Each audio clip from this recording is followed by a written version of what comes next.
the research projects that I did a while back was looking at gospel music in Australia.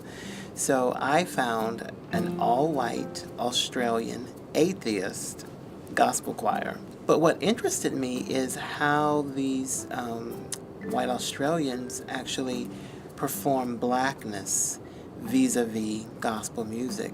So that took me to Australia over a 10-year period, going back and forth over there to listen to them sing, to look at them in the context of Australia, and how is it that, given that these people are atheists, that they want to sing a religious music, and religious music of a culture that's thousands of miles away.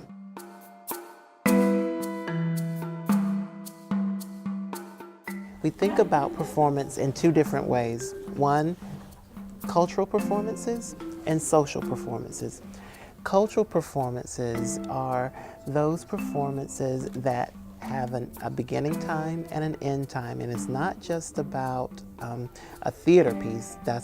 We would all consider that a performance, but it's also about things that we do like Super Bowl parties, funerals, weddings, all kinds of rituals and ceremonies.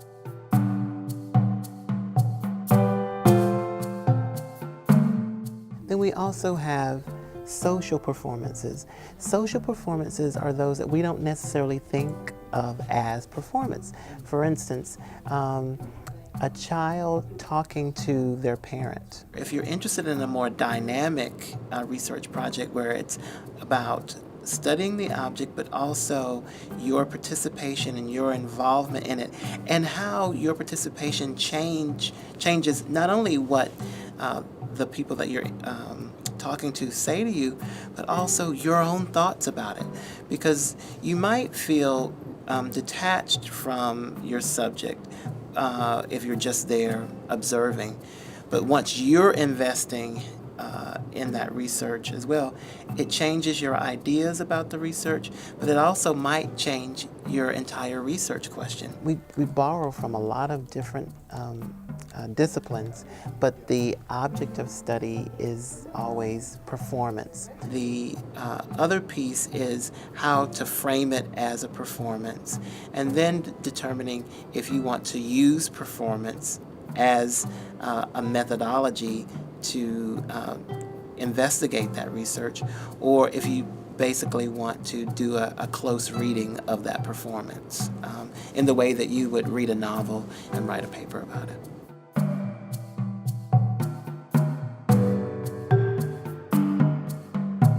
When I think about performance as a methodology, that's one of the things that I have in the forefront of mind, is how can I use performance, the act of doing, to understand fully my object of study. Description, interpretation, evaluation, and theorization.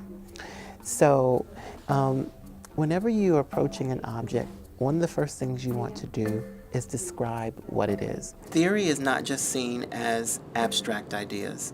One can theorize by telling their own personal history. Don't go in with preconceived notions. Go with an open mind, and you'll be surprised at what you discover in the midst of doing the research. So that's one of the things that I like about doing performance scholarship, is that you never know what you're going to find if you open yourself up to it.